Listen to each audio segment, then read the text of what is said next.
Hello and welcome. Tonight, religious clerics ask the incoming government to put national interests above every other interest and be fair to all Nigerians.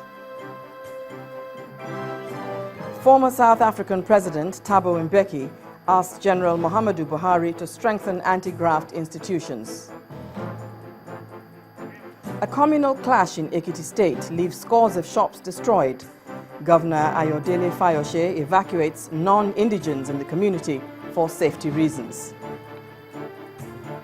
And the Islamic State claims responsibility for a deadly suicide bombing on a Shia mosque in Saudi Arabia.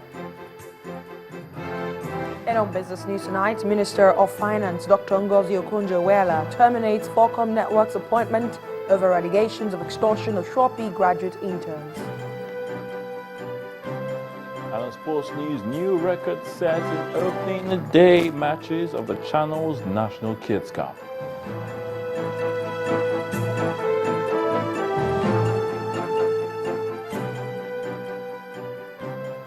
We begin tonight in Abuja, Nigeria's Federal Capital Territory, where religious clerics have joined a long list of groups and individuals offering advice to the president-elect on areas that he should concentrate on when he assumes power. The clerics are suggesting that the incoming government puts national interest above every other interest and is fair to all Nigerians. The Deputy Chief Imam of the National Mosque and the Primate of the Anglican Communion, in separate sermons in Abuja, asked the administration of General Muhammadu Buhari to unite Nigeria and avoid policies that are against national interest. They also prayed for divine guidance to enable the new government deliver on its promises to Nigeria.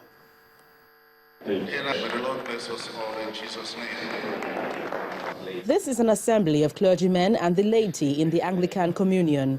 Although this kind of gathering is for administrative purposes, the primate of the Anglican Communion, Archbishop Nicholas Oko, used the occasion to speak on some national issues he wants the incoming administration to embark on. First, it was the issue of electricity. It's difficult to understand why some Nigerians have resolved to keep us perpetually in darkness and deny us easy access to petroleum products, PMS, diesel, gas, and so on. It is not unlikely that they have international collaborators who smile to the bank, selling all brands of generating sets. This is a war the incoming government must fight and win.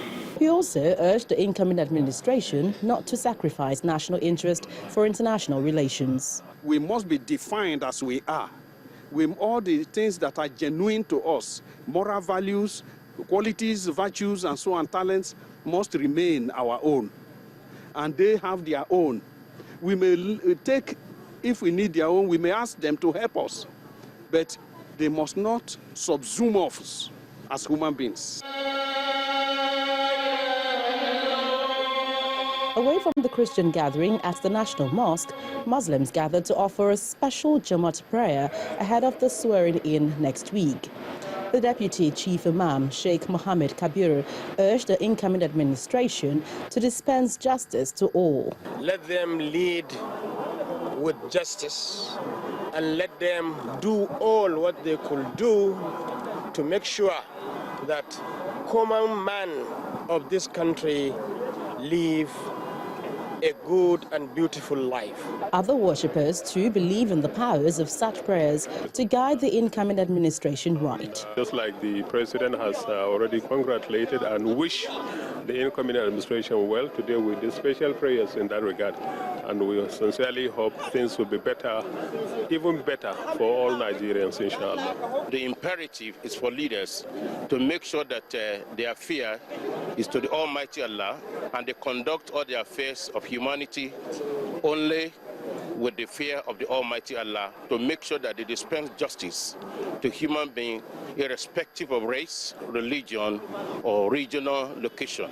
Nigeria expects to witness another civilian-to-civilian power transition in about a week from now. Until then, religious faithful urge and pray for a better Nigeria.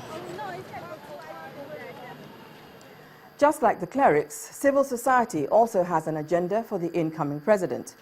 A civil society organization under the umbrella of Coalition for Change is asking the incoming administration to engage the youth in national development through job creation and economic empowerment.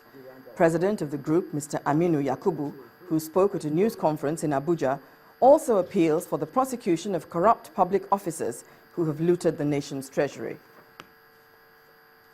President-elect to adopt a system where all those in positions of authority, career, elected or appointed to be using public utilities such as hospitals, schools, transport, etc., because that will help in fast restructure and development of such institutions.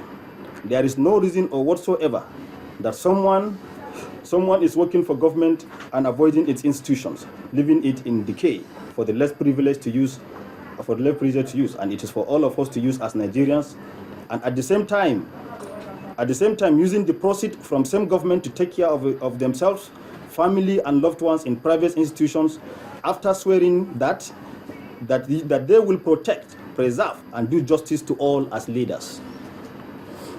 We also want to call on President-elect, though as a leader, an elder statesman who is highly respected by all, that his statement during campaigns for drawing line should be revisited.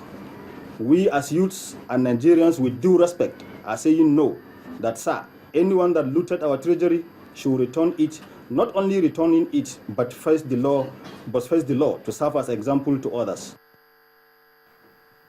And a former South African president, Thabo Mbeki, has advised the incoming Buhari administration to pay attention to the coordination, capacity boosting and proper functioning of the anti-corruption institutions already in place in Nigeria in order to achieve tangible progress in his proposed fight against corruption. Mr. Mbeki was speaking to the media after presenting the African Union high-level report on the illicit financial flows from Africa, which was unanimously adopted by the ongoing Pan-African Parliament in South Africa. The 122-page report, tagged "Track It, Stop It, Take It," gave details of the findings of how Africa loses billions of dollars annually through practices like money laundering, trade misinvoicing, shell banks, transfer invoicing, and unchecked tax incentives, among others. Our correspondent, Betty Dibia, was there and now reports. My question to the former president was, in Nigeria's fight against corruption, what should take priority attention? So you have, say, these private planes carrying loads of cash in the deposits among them. So I'm sure these are some of the things that Nigeria will have to look at. Certainly the capacity in terms of institutions of states is there.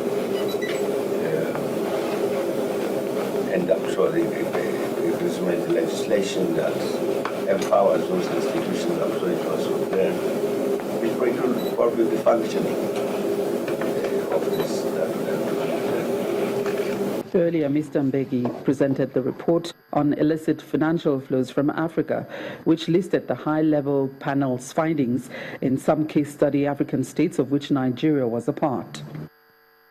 The report says that there is a clear need to undertake cost-benefit analysis in granting tax incentives, especially tax holidays intended to attract foreign direct investment. And moreover, there should be coordination of such incentives among regional economic communities to develop a common standards and prevent a race to the bottom. Thank you very much. The member states of the Pan-African Parliament also got a chance to react to the report, which they unanimously adopted. It is equally disturbing that inter-African trade is only at 10 and up to 12% because of obstacles placed on us by the donor countries or former colonial masters. The problem with Africa is Africa. The problem with us is us. We tend to blame other people. IFFs happen going outside of Africa, but the IFFs that happen within Africa. Transfer pricing, all those kinds of over-invoicing happens, and it destroys the smaller economies in Africa by the bigger economies. The multinationals do that. They take money from one smaller country to a larger country where their tax base is better, and that destroys the economies of the smaller countries. We should be able to leverage on each other's strengths to ensure that we don't continue to export our raw materials in their first stage. Value addition should now be a common goal for all African countries. Would this still be applicable now if we have to maybe have to naturalize some and take drastic measures against some of their interests in our nations, in our continent, to force the Western world to come to terms that if indeed they're not there to receive this illicit cash flow, indeed this will stop. I still believe quite strongly, Chairperson, that the Pan-African Parliament can and must play an important role with this, and be noisy, and be vocal, and be visible.